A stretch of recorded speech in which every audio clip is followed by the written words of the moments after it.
오늘 우리에게 은혜 주실 하나님의 말씀은 로마서 15장 17절에서 33절 말씀까지 보겠습니다.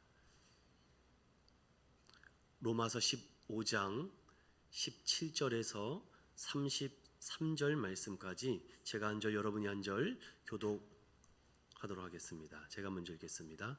그러므로 내가 그리스도 예수 안에서 하나님의 일에 대하여 자랑하는 것이 있거니와 그리스도께서 이방인들을 순종하게 하기 위하여 나를 통하여 역사하신 것 외에는 내가 감히 말하지 아니하노라. 그 일은 말과 행위로 표적과 기사의 능력으로 성령의 능력으로 이루어졌으며 그리하여 내가 예루살렘으로부터 두루 행하여 일루리곤까지 그리스도의 복음을 편만하게 전하였노라. 또 내가 그리스도의 이름을 부르는 곳에는 복음을 전하지 않기를 힘썼노니 이는 남의 터 위에 건축하지 아니하려 함이라. 기록된 바 주의 소식을 받지 못한 자들이 볼 것이요 듣지 못한 자들이 깨달으리라 한가 같으니라.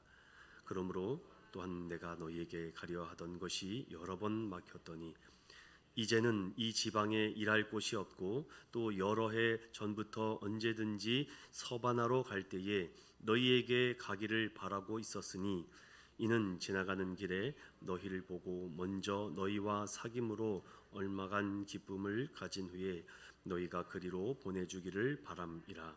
그러나 이제는 내가 성도를 섬기는 일로 예루살렘에 가노니 이는 마게도냐와 아가야 사람들이 예루살렘 성도 중 가난한 자들을 위하여 기쁘게 얼마를 연보하였음이라.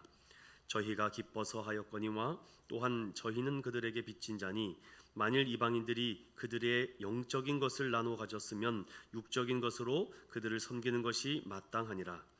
그러므로 내가 이 일을 마치고 이 열매를 그들에게 확증한 후에 너희에게 들렀다가 서바나로 가리라. 내가 너희에게 나아갈 때에 그리스도의 충만한 복을 가지고 갈 줄을 아노라.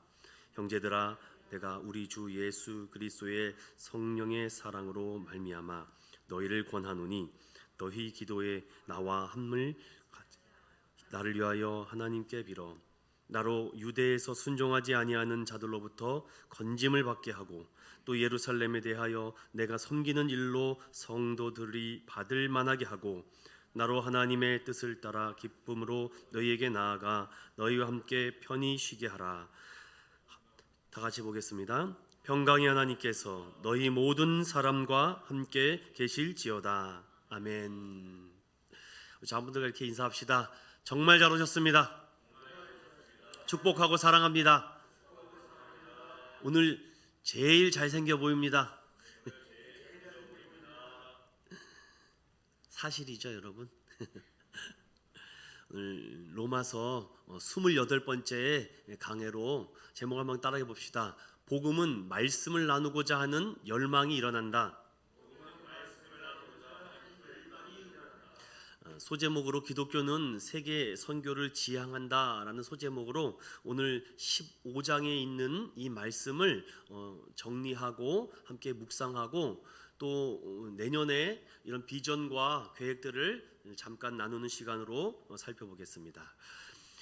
먼저 우리가 이 말씀을 살펴보기 전에 금방 흘려 듣는 말씀들이 있고 각자 가슴 속에 신비에 새겨지는 말씀들이 조금씩 다릅니다.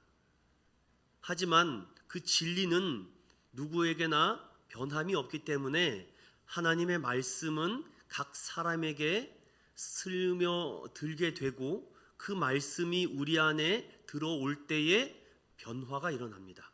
오늘 그 말씀을 토대로 변화를 받은 사도 바울이 이 로마 교회를 사랑하는 마음으로 그 교회의 교우들을 향하여 오늘 부탁하고 있는 권면의 말씀 중에 15장의 말씀이 이제 마지막이라고 생각하시면 됩니다. 다음에 살펴볼 로마서 16장은 그 은혜와 축복과 평화를 받은 여러 사람들의 간증이 나오는 것이고 로마서 16장은 그 열거된 사람들의 변화됨과 변함없는 그 은혜로 살아갈 때에 하나님께서 로마 교회에 놀라운 축복과 사랑을 더해 주시죠. 더 나아가 칭찬받고 사랑받는 교회가 로마 교회가 되어갑니다. 이제 오늘 15장을 마지막으로 살펴보면서 우리 인천은용교회는 오늘 이 1장부터 15장의 말씀까지 달려오며 나에게 던져주신 말은 무엇일까? 또 우리 가정에, 또 우리 교회에, 우리 지역과 우리 나라에는 어떠한 메시지를 우리에게 들려주시는가? 많은 얘기보다는 여러분이 담고 가야 될 한두 가지의 메시지만 꼭 붙잡는 저와 여러분이 되길 소망합니다. 자, 먼저 로마서 13장 8절을 잠깐 열어보겠습니다. 로마서 13장 8절의 말씀입니다. 우리 함께 다 같이 우리 한번 봉독합니다. 시작. 피차 사랑의 빛 외에는 아무에게든지 아무 빛도 지지 말라. 남을 사랑하는 자는 율법을 다 이루었느니라. 아멘. 사도 바울은 사도로 부름받을 만한 자격이 없고 괴인 중에 죄수고 만삭 떼어나지 못한 자고 정말 내가 지극히 작은 사람, 바울의 이름의 뜻이 바로 작은 자라는 이름의 뜻처럼 그는 누구보다도 철저하게 낮아지려고 했고 그는 어린 아이 앞에서도 굽힐 줄 아는 그런 겸손한 모습을 서신서 여러 곳곳에서 말이 아닌 행동으로 보여줬던 사도 바울이었습니다. 이제 그가 자신이 왜 이렇게 하는 줄을 로마 교회 교인들에게 재차 하는 이유가 바로 내가 너무 빚이 많아서 그렇다. 너무 빚이 많은데 이 빚을 갚으려고 하니까 다른 것으로 갚을 능력이 없어 내 몸뚱아리로 바친다. 그래서 내가 하나님의 율법을 알았고 그 율법을 들었고 그 율법의 말씀대로 살려고 하는 그 이유는 바로 이 사랑의 빛 때문이다. 여러분, 정말 우리가 누군가에게 돈만 꾸어도 그것을 갚지 못할 때 얼마나 불안합니까? 얼마든지 언제든지 그 청부업자들이 또한 그 대부업자들이 고리대금업자들이 나를 쫓아와 돈 내놓으라고 할 때 정말 살 용기가 나지 않을 때가 많이 있습니다. 나도 잘 살아보려고 한 것이고 나도 행복한 가정을 꾸리고 싶고 나도 삼시세끼 화려하고 멋진 반찬은 아니더라도 그냥 김치에 고추장 된장찌개 정도 나는 소박한 꿈을 꾸며 살아갔을 뿐인데 왜 세상은 나에게 그런 간단한 은혜를 주지 않을까? 사도 바울은 그 모든 자유를 박탈당한 것이 아니라 스스로 그 모든 자유를 내려놓고 그들이 아픈 곳과 슬픔의 현장으로 찾아갑니다. 예수님이 과연 왜 그들에게 가라고 나를 이방인의 사도로 이방인의 빚진 자로 세워줬는가?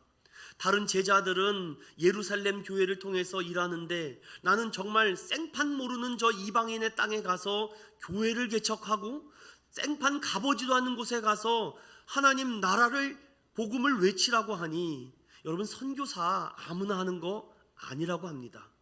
정말 내 생명 다 바치는 거죠. 그런데 왜 힘드냐? 나만 힘들면 되는데 결혼을 했다 보니까 부인과 자녀들의 고통이 두세 배로 들기 때문이죠. 보통 성인 남자가 직장 생활하면은 어디 가서 삼시세끼 밥은 못 먹겠습니까? 그런데 사역을 하다 보니까 정착하지 못합니다. 떠돌아 다니는 생활. 그런데 사도 바울은 또 결혼까지 하지 않은 노총각입니다. 그러다 보니까 믿음의 아들들 뿐이지 정말 육신의 피부치들은 없었다는 것이죠. 그럼에도 그가 왜 이런 일들을 하느냐? 사랑의 빛 때문이다. 전 여러분에게 이 말씀을 들어가기 앞서서 이 부분을 먼저 살짝 던져드리고 싶습니다. 사랑하는 믿음의 인천은영교회 성도 여러분, 여기 있는 엄목사가 여러분에게 무슨 미션을 주고 무슨 일을 시킵니다. 그러면은 제가 여기 단상에서 여러분에게 집사님 기도 좀 하세요, 새벽 기도 좀 하세요, 성경 좀 읽으세요 라고 말할 수 있겠죠. 그런데 여러분 얼마나 할 것 같습니까? 며칠이나 할 것 같습니까? 목회자가 시켜가지고서는 여러분 얼마나 할 것 같습니까? 사도 바울은요, 오늘 그 얘기를 하는 것입니다. 누가 시켜서 여러분 얼마나 오래 할 것 같습니까? 목회요? 내가 정말 누구 때문에 어쩔 수 없어서 한다고요? 얼마 못합니다. 힘들고 배고프고 지치면은 딴 거 하죠. 택시기사라도 하고, 아니 쿠팡이라도 하면 되지. 왜 여기서 미운 소리 들어가며 이 일을 하겠습니까? 사랑하는 우리 인천영교회 성도 여러분, 올해 제가 여러분에게 부탁하고 권면드린 부분들을 순종해 주셔서 너무 고맙고, 부족한 목사의 말을 이렇게 경청해 주셔서 진심으로 고맙습니다. 그렇지 않았다면은 저도 많이 힘들었지만 여러분들이 그 말에 한번 해보자, I can do it, we can do it 하며 여러분들이 같이 왔기 때문에 지금까지 이러한 리뉴얼 작업들을 하지 않았을까? 이제 저는 12월에 남겨진 몇몇 가지의 교회의 리뉴얼을 작업 중에 있습니다. 그 작업까지 잘 마무리가 되어서 교회가 이제 시스템적으로도 좀 안정화가 되고, 또한 여러 가지 부분에서도 좀 체계적으로 갖춰 나가고자 합니다. 저는 토양을 만든 사람은 아닙니다. 기초 작업은 저는 하지 않았기 때문이죠. 기초 작업은 선대 목사님께서 한 것이고, 저는 이제 무엇을 하느냐? 기둥을 세우는 역할을 할 것입니다.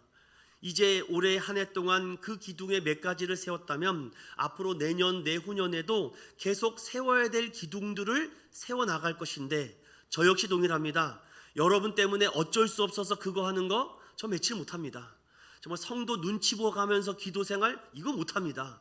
성도들도 성경 보니까 나도 성경 읽는다? 이거 며칠 하겠습니까 여러분? 못합니다 여러분. 아니 그렇게 할 생각하지 마십시오. 아이고 목사님이 시켜서요. 하지만 그러한 마음으로 시작했던 동기가 되었다고 해도 사랑의 빛 때문에 한다고 말씀해야죠. 예수님이 나에게 베풀어 주신 은혜와 풍성한 축복이 너무 많은데 예배를 안 드린다고요? 예배 좀 드리십시오? 아니죠. 사랑의 빛을 받은 사람은 하지 말라 그래도 하게 되어 있습니다. 우리 인천운영교회가 제가 후반부에 비전을 나눌 텐데, 내년에는요 자원하는 마음이 올해보다 더 많아져서 올해 받은 축복의 최소 30배, 많게는 100배까지 받아 누리는 저와 여러분이 되시기를 축원드립니다. 오늘 복음의 말씀은 우리에게 자꾸 나누고자 해야 됩니다. 내가 배운 지식, 내가 경험한 것들을 자꾸 나눠주려고 해야 되는데, 이것을 꽁꽁 싸매고 있다 보면은 안 돼요. 여러분 눈덩이가 처음에는 작지만 굴려보십시오. 나중에는 엄청나게 큰 눈덩이가 되지 않습니까? 동일합니다 여러분. 올해 2021년도를 마무리 지면서 여러분에게 연초에 무엇을 심으셨습니까? 기도를 심으셨습니까? 아니면 말씀을 심으셨습니까? 아니면 어떤 다른 것들을 심으셨습니까? 여러분들이 그 심은 만큼 올 연말에는요 그것이 눈덩이가 되어서 정말 말할 수 없는 하나님의 이 사랑의 빛을 그나마 조금이라도 갚았다라는 그런 위로와 은혜가 있었으면 좋겠습니다. 하나님, 내가 정말 잘하는 건 없지만 오늘 이 사랑의 빛 때문에 내가 오늘 하나님의 은혜로 달려갑니다. 그러면 힘들지 않아요. 기도 생활하는 거 어렵지 않아요. 누구 때문에 어쩔 수 없어서 아닙니다 여러분들. 주님이 몸된 교회 여러분이 책임지고 깨끗하게 하고 닦지 않습니까? 여러분 1년 전 리모델링한 그 모습 하나 변함없이 깨끗하게 정돈되어 있습니다. 여러분들이 매주마다 여러분들 아끼고 살듯이 살폈기 때문이죠. 사랑하는 믿음의 성도 여러분, 오늘 성도님들에게 사도 바울은 덧붙여서 이런 얘기를 합니다. 제가 조금 이런 말씀도 덧붙여서 얘기하는데, 디모데후서 3장 1절에 보면은 말세가 되면, 마지막 때가 되면 죄가 보편화가 되고 또한 합리화를 이루며 타락함이 극에 달하게 됩니다. 죄인과 의인이 같이 살아가기가 어려워집니다. 의인들이 고통을 받기 때문이죠. 제가 이런 말도 한번 드려볼까요? 여러분 코로나로 인해서 13번째 오미크론까지 나왔다고 하는데, 그렇다고 해서 그 변이 바이러스가 얼마나 많은 사람들을 죽게 하고 다치게 합니까? 여러분 작년 2020년 12월 31일 지나고 2021년 0시가 됐을 때 어떤 일이 일어난지 아십니까? 여러분, 그래서 저는 개인적으로 우리 어린이들과 우리 자녀들이 교회 안에만 머물지 말고 열심히 공부해서 국회의원도 되고 장관도 되고 좀 구의원, 시의원, 구청장, 시청도 됐으면 좋겠습니다. 가서 그들이 법을 좀 바꿔주고 하나님 나라를 세웠으면 좋겠는데 교회 안에만 있지 않았으면 좋겠어요. 나가라. 그날 무슨 일이 있었는지 아십니까? 여러분들, 우리 기독교 윤리적으로 낙태법이 폐지된 시대입니다. 여러분, 매일 하루에 2,000에서 3,000명의 아이가 죽어나가고 있습니다. 여러분, 작년 2010년도 통계에 16만 명의 아이들이 죽었습니다. 그리고 최근 2020년까지 40만 명의 아이들이 낙태로 죽었습니다. 코로나로 죽었다고요? 여러분, 그러면 그 뱃속에 있는 아기는 생명이 아닙니까? 오미크론과 코로나로 죽은 사람은 더 중요합니까? 공시로 인해서 그 이후부터 낙태죄가 폐지되면서 수많은 아이들이 죽어가고 있습니다. 그 전엔 또 어떠한 법이 폐지됐습니까? 간통죄가 폐지됐습니다.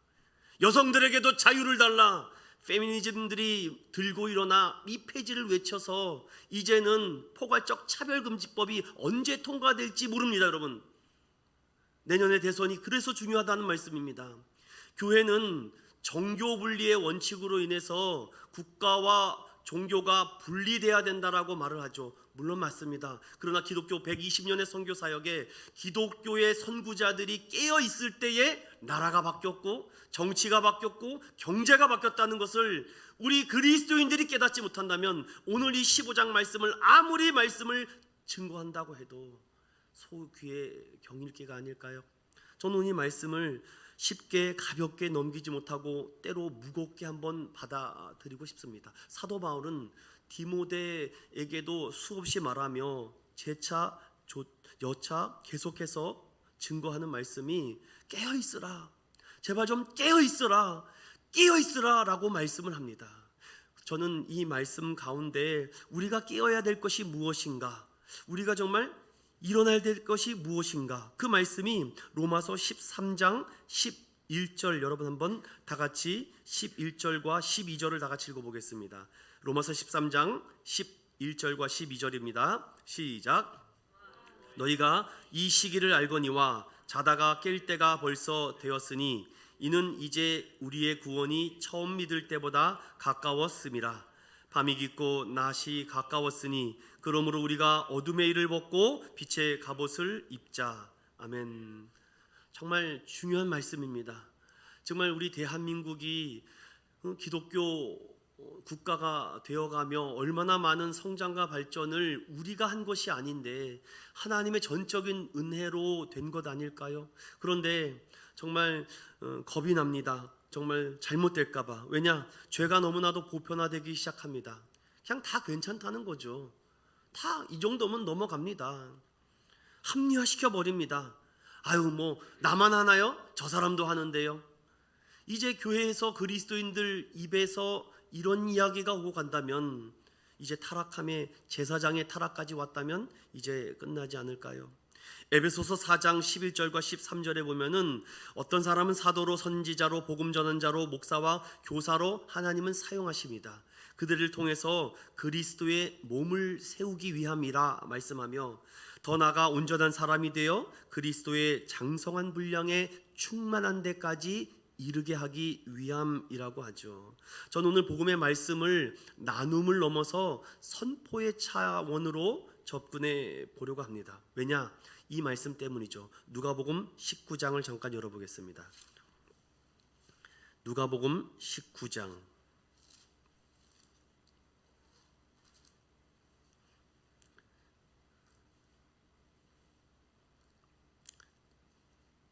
찾으셨으면은 여러분 36절에서부터 40절까지 천천히 합독하도록 하겠습니다. 시작. 가실 때에 그들이 자기의 겉옷을 길에 펴더라. 이미 감난산 내리막길에 가까이 오심에 제자의 온 무리가 자기들이 본 바 모든 능한 일로 인하여 기뻐하며 큰 소리로 하나님을 찬양하여 이르되, 찬송하리로다. 주의 이름으로 오시는 왕이여, 하늘에는 평화요 가장 높은 곳에서는 영광이로다 하니, 무리 중 어떤 바리새인들이 말하되 선생이여 당신의 제자들을 책망하소서 하거늘 대답하여 이르시되 내가 너희에게 말하노니 만일 이 사람들이 침묵하면 돌들이 소리 지르리라 하시니라. 아멘. 여러분, 오늘 여기에 굉장히 중요한 메시지가 담겨져 있습니다. 그리스도인마저 침묵한다면 보나마나 뻔하지 않을까요? 하나님의 은혜를 잊고 예수 그리스도의 그 기적과 은혜를 통해서 체험한 제자들이 하나님을 찬양하며 오늘 말씀처럼 또 하늘에는 평화요 가장 높은 곳에서는 영광이라고 막 외치기 시작합니다. 호산나 호산나 다윗의 자손 예수여 나를 구원하소서 라고 말하며 겉옷을 깔며 종려나무 가지를 흔들며 외칩니다. 그런데 여러분, 대다수의 사람들이 왜 예수님께서 예루살렘에 입성하는지 모릅니다. 왜 모를까요? 오히려 바리새인들은 나름대로 똑똑하다고 그 고함치는 제자들 향해서 예수님 정말 딱하십니다. 무슨 저런 삼류제자들이랑 같이 일하십니까? 좀 똑부러진 사람들이랑 일하지 않아야 되겠습니까? 이거 배우지도 못한 사람, 돈도 없는 사람, 백도 없는 사람 친구 삼아서 도대체 무슨 큰일을 하시려고 합니까? 이 바리새인 안에 교묘한 사람에 대한 이런 딴지가 있죠. 그런데 예수님은 뭐라 그러십니까? 너희들이 그렇다고 그 똑똑한 머리로 하나님께 찬양하고 경배드린 적 있느냐? 하나님은 너희들의 예배를 받은 적 없다. 그들이 외치는 것은 그들은 하나님의 은혜로 기뻐하며 모든 능한 일을 체험했기 때문이다. 누가 하나님께 예배하나요? 전도학 박사님께서 전도하나요? 안 그렇습니다. 대학교 신학교 교수들이 하나요? 그렇지 않습니다. 바로 체험하고 은혜 받은 사람이 이렇게 열망과 열정이 넘쳐나게 되는 것이죠. 당신들의 제자를 책망하라고 할 때 예수님은 단호하게 얘기합니다. 그들이 침묵하면 이 돌들이 소리 지를 것이다. 사랑하는 믿음의 성도 여러분, 그리고 예수님께서 어떻게 하십니까? 성을 보시고 우십니다. 너무 안타까워서 3일 후면 이 성이 무너질 것이다. 그리고 내가 다시 세울 것이다. 이 말씀까지 덧붙여서 하게 됩니다. 오늘 15장의 말씀의 마지막이 바로 전도와 선교에 대한 비전의 말씀이기 때문에 제가 거듭 이 말씀을 경해서 드리게 됩니다. 15장 말씀으로 다시 와 보십시오. 15장 14절에 보면은 왜 내가 이렇게 길게 편지를 쓰는 줄 아느냐? 여러분, 그런데 놀라운 사실 하나 제가 팁을 드릴까요? 사도 바울은 로마 교회에 가본 적이 없습니다. 로마 교회 성도들이 어떻게 생겼는지도 모르고 이름 정도만 알 정도로 그 교회의 어떠한 상황인지를 전혀 모릅니다. 그런데 어떻게 꼭 로마 교회를 목회하는 것 담임 목사님처럼 이렇게 편지를 쓸 수 있을까? 바로 여기에 그 비밀이 14절에 담겨져 있습니다. 14절 다 같이 읽어봅니다. 시작. 내 형제들아, 너희가 스스로 선함이 가득하고 모든 지식이 차서 능히 서로 권하는 자임을 나도 확신하노라. 아멘. 여러분, 로마 교회 한 번도 가보지 않은 사람이 3차 전도 여행을 통해서 이 배운 목회의 노하우는요, 사도 바울을 따라갈 수가 없습니다. 그래서 많은 목사님들이 나도 사도 바울처럼 목회하고 싶다, 예수님처럼 바울처럼 하면서 복음송을 불렀던 경우가 얼마나 많이 있습니까? 그는 여러 지역을 다니면서 선교하며 전도함을 통해서 고린도 지역에서 더디오를 통해서 로마 교회 성도들에게 편지를 쓰면서 로마 교회는 가보진 않았지만 이미 눈에 선한 것입니다. 그래서 우리 성도들이 종종 아니 목사님이 어떻게 하셨지? 사모님이 어떻게 하셨지? 여러분, 눈을 감아도 선합니다. 어떻게 하고 있는지. 우리 집사님들이 뭐 하고 있을지 그걸 모르겠습니까? 기도하는 목회자는요, 다 이것이 깨달아집니다. 그러나 그런 영혼들이 다시금 새 힘을 얻고 또 다시금 소망을 갖기를 원하기 위해서 권면하고 때로는 칭찬하고 때로는 호통을 치기도 하죠. 여기 중요한 것은 사도 바울이 로마 교회 성도들을 향해서 내 형제들아, 내 자매들아. 그래서 교회에서는요, 형제님, 자매님 이렇게 말하게 됩니다. 이처럼 무엇보다도 사도 바울은 관계를 중요하게 생각했습니다. 관계가 깨지지 않기를 원했죠. 바울은 신앙의 여정들을 다시 돌아보면서 내가 너희들에게 왜 이 편지를 쓰냐면, 물론 너희들이 잘 믿음 생활하고 신앙 생활할 줄 나는 믿고 있다 하면서 15절에 이렇게 말하죠. 그러나 내가 너희로 어떻게 하기 위해서 다시 생각나게 하려고. 여러분, 설교가 대단한 것입니까? 다시 생각나게 하기 위해서, 성도들을 깨우치기 위해서 반복하는 것입니다. 똑같은 말, 여기에 새로운 말씀, 새롭게 계시받은 말씀이 있습니까? 2000년 전의 말씀, 1000년 전의 말씀 한 점도 바뀐 것이 없습니다. 그 말씀 그대로 수많은 선지자와 사도와 복음 전한 자와 목사와 교사를 통해서 지금도 계속해서 이 복음을 증거하죠. 그래서 처음에는 인간과 인간의 관계로 찾아왔다가, 여러분, 그 인간과 인간 관계를 뛰어넘어 하나님을 만나게 하는 거죠. 그래서 우리 목회자들은 어찌 보면 예수 중매장이라고도 얘기합니다. 사랑하는 믿음의 성도 여러분, 올해 예수님을 많이 만나셨고 축복받았다면 내년에는 현장 가운데 더 많은 은혜와 축복이 함께하기를 소망합니다. 그래서 삶의 간증이 있어야 됩니다.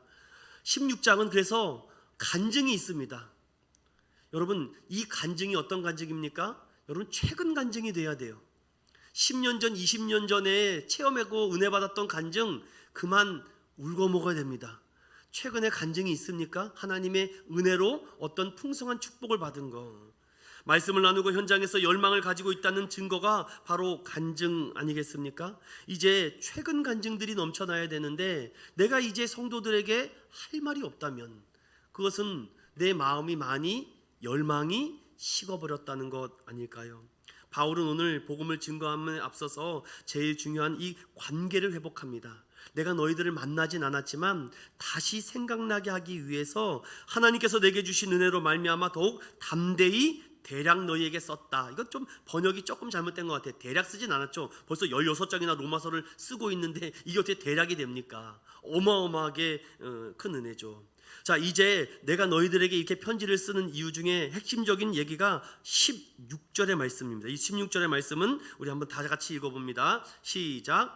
이 은혜는 곧 나로 이방인을 위하여 그리스도 예수의 일꾼이 되어 하나님의 복음의 제사장 직분을 하게 하사 이방인을 제물로 드리는 것이 성령 안에서 거룩하게 되어 받으실 만하게 하려 하심이라. 아멘.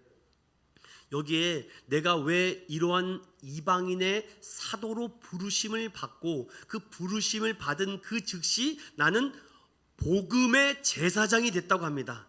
여러분, 구약시대의 제사장이 하는 일이 무엇입니까? 죄를 지은 영혼들이 찾아오면 그 제물을 잡은 피를 받아서 하나님께 드리는 것입니다. 이것이 제사장의 역할인데, 신약에 와서는 제물로, 동물로 드리는 제사가 사라지죠. 그래서 사도 바울은 무엇이 제물이 된다고 합니까? 이방인이 구원받아서 하나님의 자녀가 된 것이 제물됐다. 죄인이 하나가 변화되어 의인 되는 것이 내가 제물됐다라고 이렇게 표현합니다. 그럼 사도 바울을 통해서 얼마나 많은 사람들이 구원받고 전도됐습니까?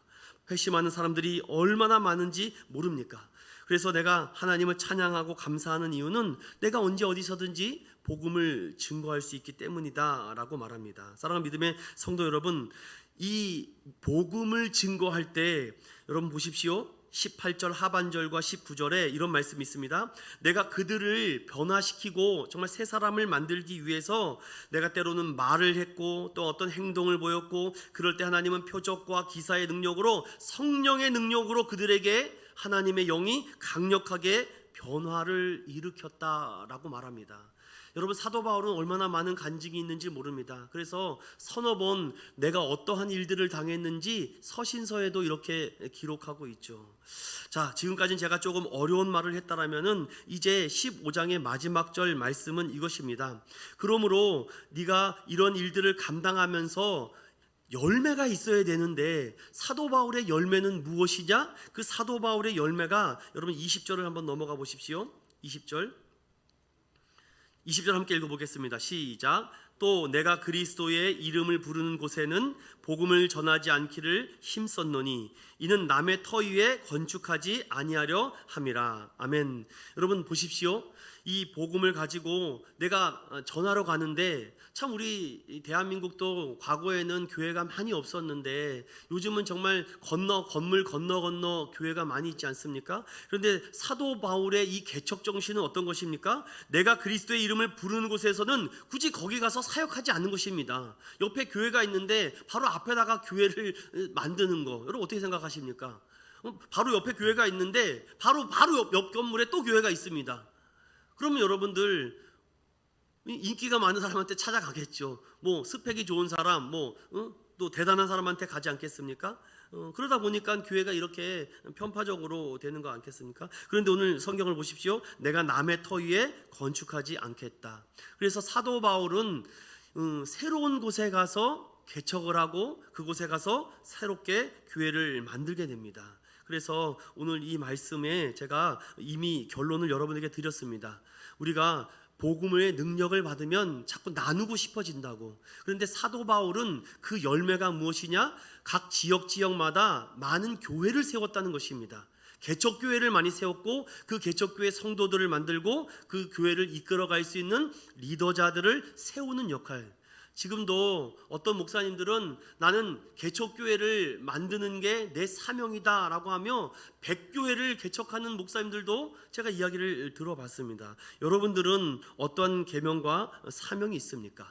자, 그렇다면 여기에 처음에 형제들로 인해서 그들과 하나 되기 위해서 내가 그들을 제물로 드렸다라는 이 사역을 사도 바울이 했고, 두 번째로는 개척교회를 자기가 만들었다라고 얘기를 하며, 또 하나 마지막으로 하나 더 보면은 여러분 넘어가서 23절 한번 읽어보겠습니다. 시작. 이제는 이 지방에 일할 곳이 없고 또 여러 해 전부터 언제든지 서바나로 갈 때에 너희에게 가기를 바라고 있었느니. 여러분 그 서바나는 그 당시 1세기는 땅끝이 스페인이라고 생각했습니다. 그래서 스페인까지 가면은 내가 이 복음을 다 전하는 것이다 라고 이렇게 말하고 있죠.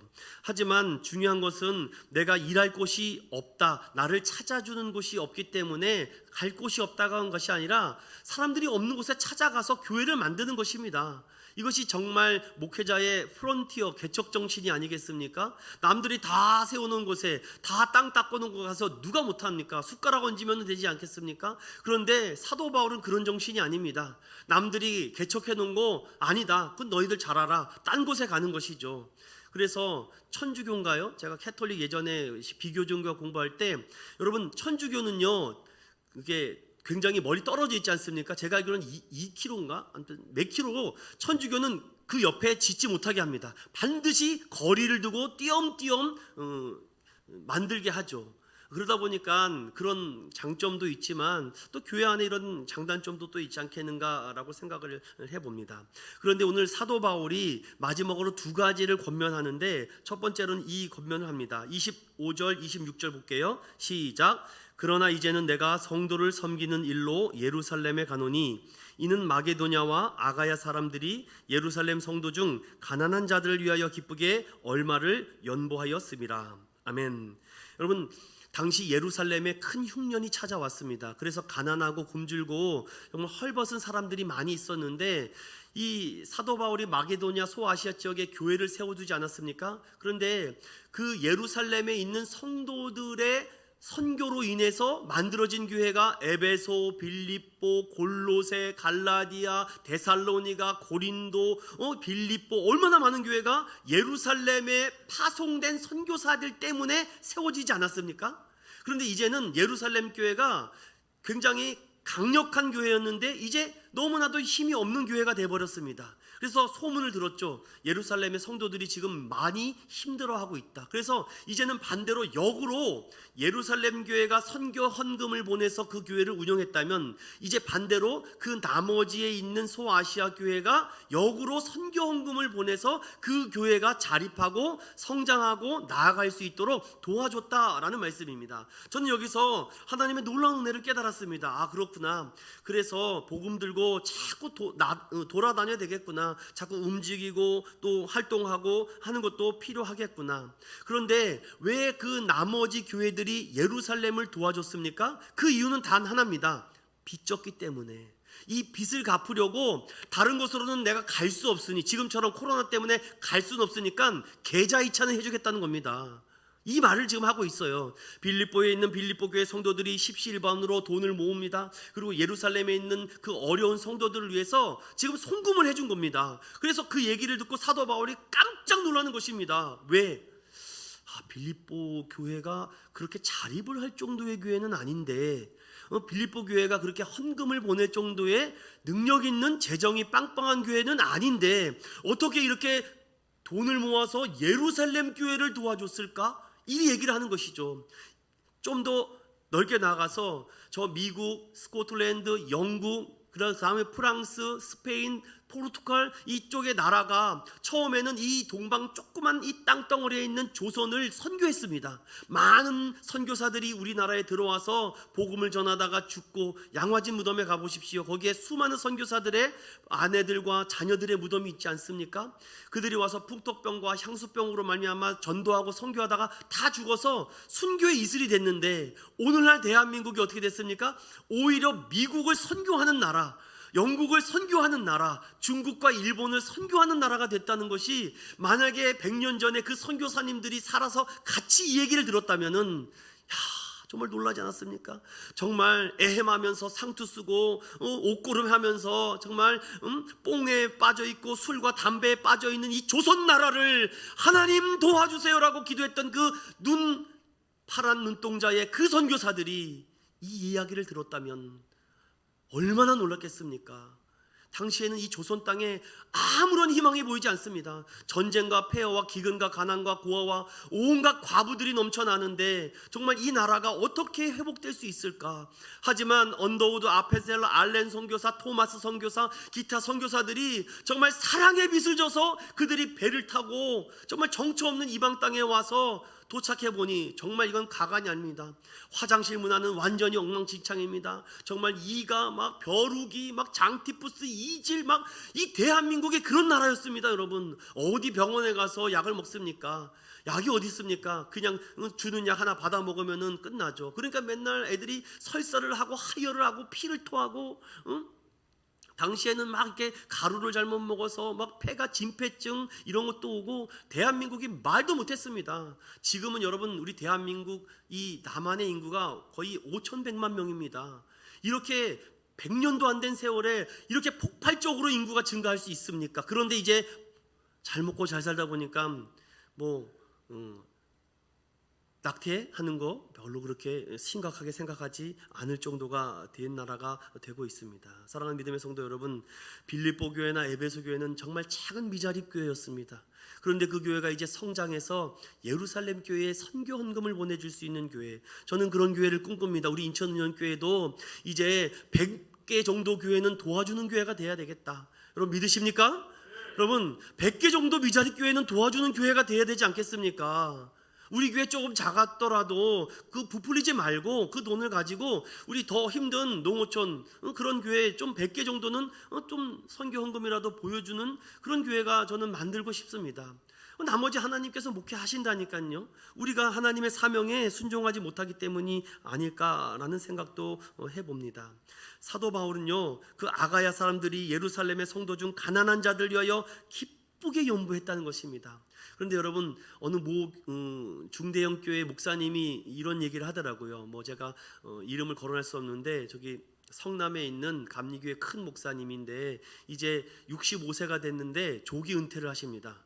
파격적이죠. 그 목사님이 감리교회에서는 굉장한 분이신데 이미 후임을 세워서 이제 매주마다 설교를 지금 하고 계십니다. 오늘도 제가 잠깐 하는 거 보고 왔는데 아직도 많이 남았고 아직도 영향력이 있고 책을 써내면 정말 베스트셀러가 되고 그분의 성품과 그분이 하는 여러 가지 사역들을 많은 교회들이 따라하고 있는데 왜 조기 은퇴를 하실까라는 생각이 많이 들었습니다. 하지만 본인은 이렇게 얘기합니다. 하나님의 받은 은혜가 여기라는 겁니다.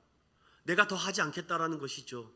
이제 빨리 지금 변화돼 가고 있는 이 시대에 빨리 내가 물러서나 주는 것이 지금 이 앞당겨져 있는 이 코로나 시대에 내가 그거 잡고 있어봤자 소용이 없다라고 하며 40 초반인가요? 저랑 비슷한 나이 또래인데 지금 올해 교체가 되십니다. 이제 아직 5년도 더 남았는데 굉장하지 않습니까? 뭐 이런 사례들도 있다라는 것이죠. 여러분, 이 사도 바울이 교회를 세우고 나서 그 교회에 아주 연소한 사역자들을 세웁니다.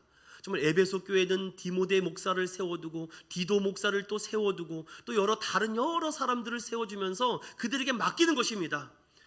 그리고 계속 그들을 뒤에서 서포트 해주는 거죠. 이런 모습들이 정말 아름답지 않겠습니까? 그리고 필요한 것은 재정적으로도 도와주고 물질적으로도 도와주고. 저는 그래서 올해 제가 우리 교회를 리뉴얼할 때 제일 많이 기도하고 걱정했던 몇 가지 중에 한 가지가 있었는데 그것은 교회 이름을 변경하는 것이었습니다. 과연 이것을 허락해 주실까? 저는 가장 기도를 많이 했고, 하나님 이 문제를 가지고 트러블이 없게 해주시고 마음에 어려움이 없게 해주시고 이렇게 교회를 새롭게 이름을 바꾸는 거에 대해서 성도들이 마음이 어려워지지 않기를 소망합니다. 왜냐하면 수십 년 동안 그 교회 이름을 입에 뱉는데 갑자기 바꾼다는 것은 성도들에게 강력한 거부감이 들 수 있기 때문이죠. 여러분, 자신의 이름도 개명해서 부르자고 하면 헷갈리는데 교회명을 바뀌게 되니 얼마나 성도들이 어려울. 하지만 제가 이 부분을 강력하게 참 기도하며 하나님의 은혜를 구해서 여러분들 뭐 어떻게 생각하시는지는 제가 잘은 모르지만 분명히 마음에 조금 어려운 분들도 있지 않았을까. 하지만 여러분, 벌써 한 해가 지나갔습니다. 이제 교회 이름이 입에 좀 배십니까? 네, 한 분만 배시는군요.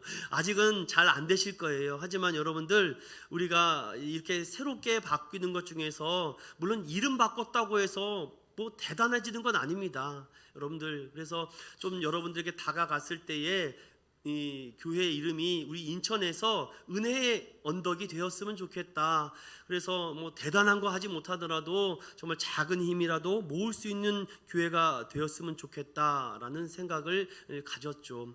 그래도 여러분들이 많이 힘을 모아주어서 굉장히 은혜가 됐습니다. 그런데 그런 일들을 하려면은 돈이 필요하지 않습니까, 여러분? 제가 잘 모르겠습니다. 작년에 비해서 올해 우리 인천은연교회의 재정적인 부분이 얼마나 마이너스가 됐고 플러스가 됐는지는 예결산을 해봐야 되겠지만 하나님께 많이 올해 기도했던 두 번째가 바로 그것입니다.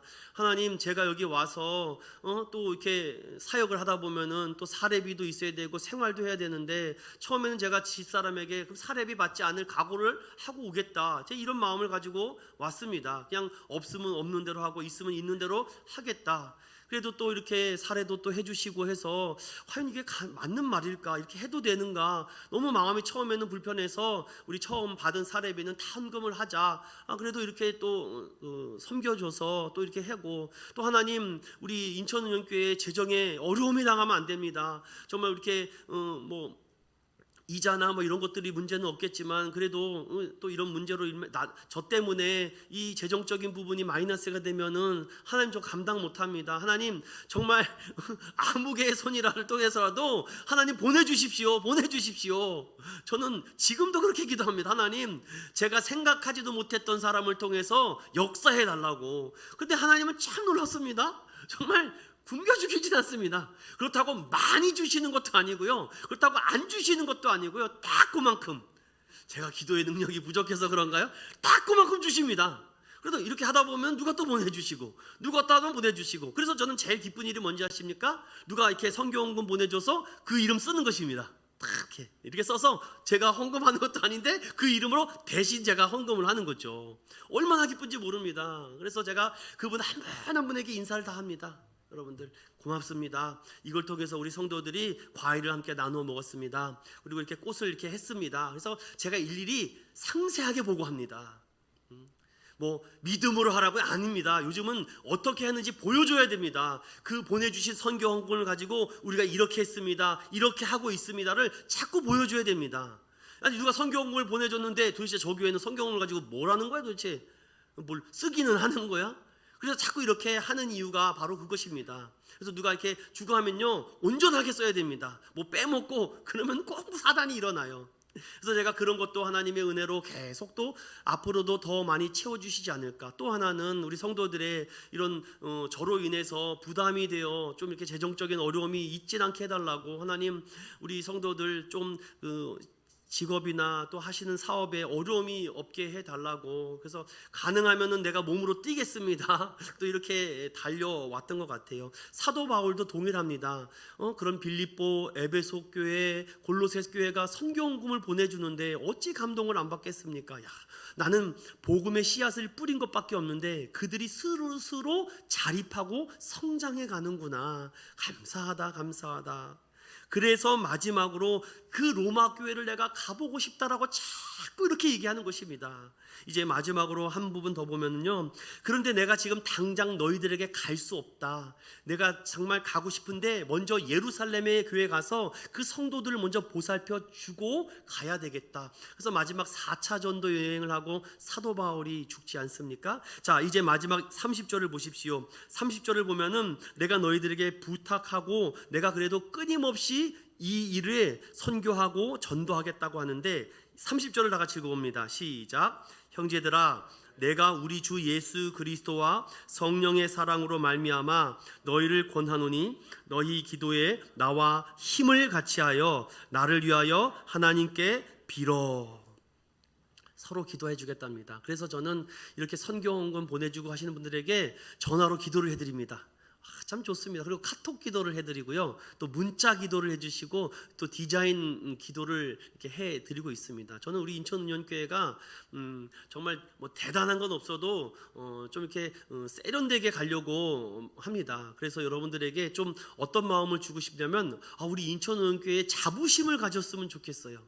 그래서 헌금 봉투 하나를 하더라도 그냥 아무 거 싸구려 이런 거 하지 않고 최대한 우리 선에서 할 수 있고, 또한 자원하는 마음으로 제가 오히려 투자를 더 많이 합니다. 주신 사례를 가지고 제가 쓰는 것보다도 알게 모르게 다 제가 보이진 않으시겠지만 다 옆에서 제가 합니다. 그냥 그래서 그런 걸 보면서 좀 뭔가 변화가 되고 좀 달라져 가는구나, 이런 것들을 조금이라도 느끼고, 그래서 여러분들이 수고한 열매와 거둔 대로 여러분들에게 또 수상도 하고 싶고 시상도 하고 싶고, 또 다음 주에는 또 성경 100일 통독에 대해서도 시상을 또 여러분들에게 해드리고 싶습니다. 동일합니다. 여러분, 오늘 사도 바울은요, 내가 진짜 너희들에게 갈 수 없지만 너희들에게 빚이 너무나도 많다. 나도 이 사랑의 빚이 많아서 내가 지금 해줄 수 있는 것이 하나 있다면은 나는 너희를 위해서 꾸준히 진심으로 기도하겠다. 그리고 제가 또 고민하며 기도했던 것들을 바로 또 서너 가지 중에 또 하나가 바로 이것입니다. 하나님, 우리 성도들이 제가 하는 이런 일들이 진실되게 보이게 해달라고. 그냥 잘 보이려고 하는 것이 아니라 왜 목사님이 저렇게 하려고 하시는지 성도들이 좀 알아갔으면 좋겠다라는, 왜 저렇게까지 해야 되는가라고 이렇게 어려움이 없고, 그래서 저렇게 하려고 했던 것이구나, 저래서 이렇게 하려고 했던 것이, 여러분들 지금은 잘 모르겠지만 1년 2년 지나서 더 많은 깨달음이 있었으면 좋겠습니다. 오늘 그래서 마지막으로 사도 바울은 로마 교회 성도들에게 하나님의 뜻을 따라 기쁨으로 너희에게 편안하고 또한 너희들에게 사랑이 넘치고 평강하기를 권한다라고 하며 15장을 마무리하고 있습니다. 사랑하는 여러분, 15장까지 살펴보면서 여러분, 저는 나름대로 15장의 열매와 결과들을 나누고자 했습니다. 그런 가운데 하나님, 내년에 새로운 꿈과 비전을 우리 인천은연교회에 허락해 주십시오. 올해 다시 교회를 새롭게 한다라는 이런 큰 슬로건으로 달려왔습니다 라고 하는 가운데, 내년의 비전을 하나님께서 주셨는데 누가복음 21장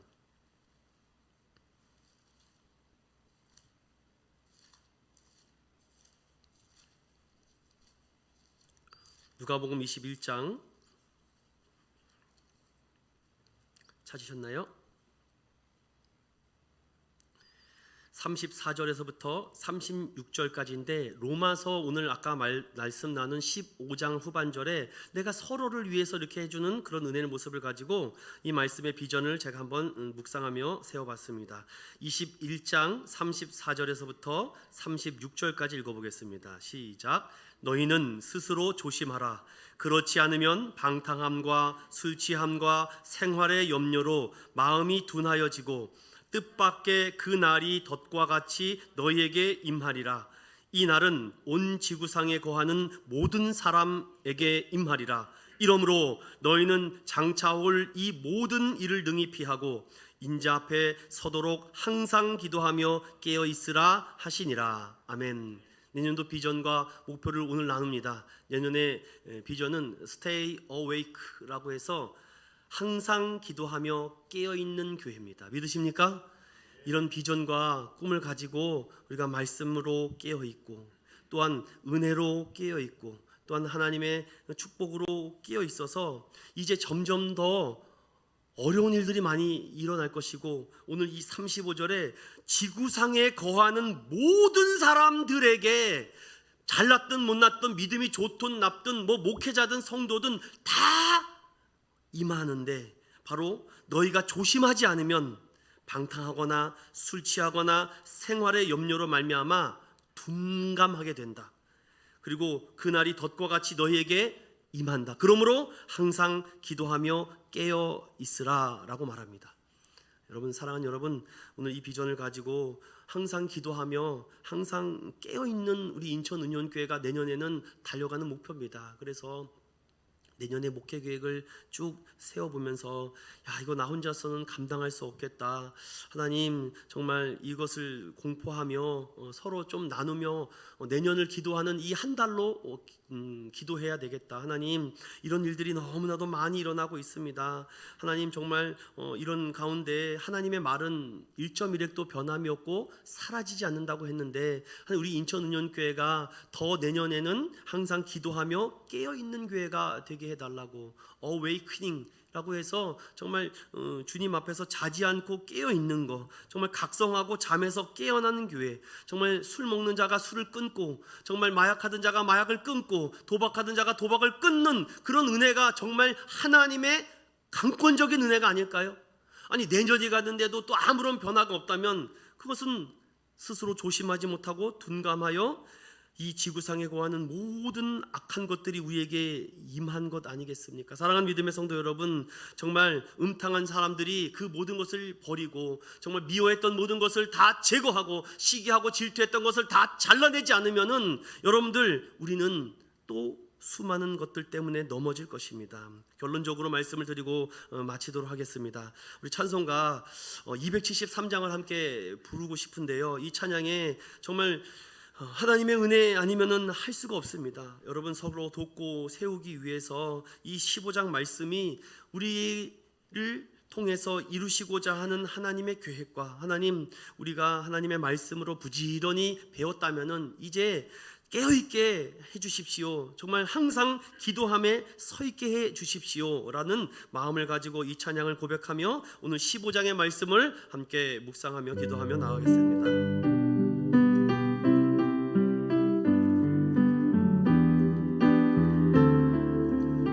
나주를 멀리 떠났다. 나주를 멀리 떠났다. 이제 옵니다. 나 죄의 길에 시달려 주여 옵니다. 나 이제 왔으니 내 집을 찾아 주여 나를 받으사 맞아. 우리 말씀을 생각하며 그 귀한 세월 보내고 그 귀한 세월 보나 이제 나옵니다. 주님 이제 옵니 나 뉘우치는 눈물로 나옵니다. 뉘우치는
누군가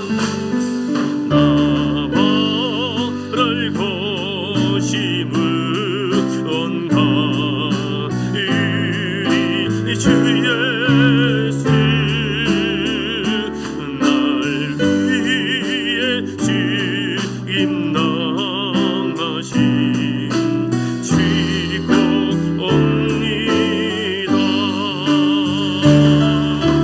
나 이제 왔으니 내 집을 찾아 주여 나를 받으사 맞아 주소서. 제가 기도하게 마치겠습니다. 주님, 로마서를 1장부터 15장까지 하나님 배울 수 있고 들을 수 있고 알게 하여 주시니 감사합니다. 하나님, 죄의 종노릇 하던 우리의 옛 자아를 죽이시고 예수님과 함께 십자가에 못 박혀 예수님이 죽으실 때 우리와 함께 죽어주시고 이제부터 부활하신 주 예수님의 영으로 새로운 신분받아 살아갈 수 있도록 주님 말씀에 은혜 주시니 감사합니다. 하나님, 오늘도 우리 안에 붙잡혀 메인바된 모든 더럽고 추하고 방탕하고 술 취하고 모든 억눌린 것들이 나사렛 예수 그리스도 이름으로 다 떠나가게 하여 주시옵소서. 하나님, 오늘도 이 말씀 속에서 예수 그리스도로 새 생명 얻은 자 어떻게 살아가야 되는지 주님 여러 가지로 말씀해 주셨습니다. 하나님, 다 기억하지 못할 때마다 다시 로마서를 열어보고 말씀을 돌아보며 내가 이 말씀을 어떻게 적용했고 이제 내년에 연말이 되었을 때 어떠한 열매들로 남겨야 되는지 하나님 간증이 있는 귀한 인천은연교회 성도들 되게 해주시고 날마다 새로운 간증이 넘쳐나고 새로운 능력과 역사를 경험할 수 있도록 삶의 주관 되신 아버지여 역사하여 주시옵소서. 이제 십자가의 복음을 듣고 알았으니 그러면 이제 우리의 삶이 복음으로 어떻게 변화되고 우리 인천은연교회가 어떻게 새로워지는지 어떻게 믿음으로 살아가는지를 날마다 주님 알게 하여 주시고 주님 우리 교회를 목회하여 주시옵소서. 아버지, 이제 한 주간 살아갑니다. 주님, 우리가 맡겨주신 이 귀한 말씀을 붙잡고 항상 말씀을 나누고자 하며 그 열망과 열정이 더욱더 불타는 성령의 충만함으로 채워 주시옵소서. 감사드리며 걸어가신 예수 그리스도 이름으로 감사하며 기도드리옵나이다. 아멘. 우리 주 예수 그리스도의 은혜와 하나님의 무한하신 사랑하심과 성령님의 감동, 감화, 위로 교통하는 역사가 복음을 듣고 말씀을 나누며 뜨거운 열명이 식어지지 않기를 원하는 사랑하는 인천은연교회 모든 성도들 머리 위에 이제로부터 영원토록 함께 있을지어다. 아멘.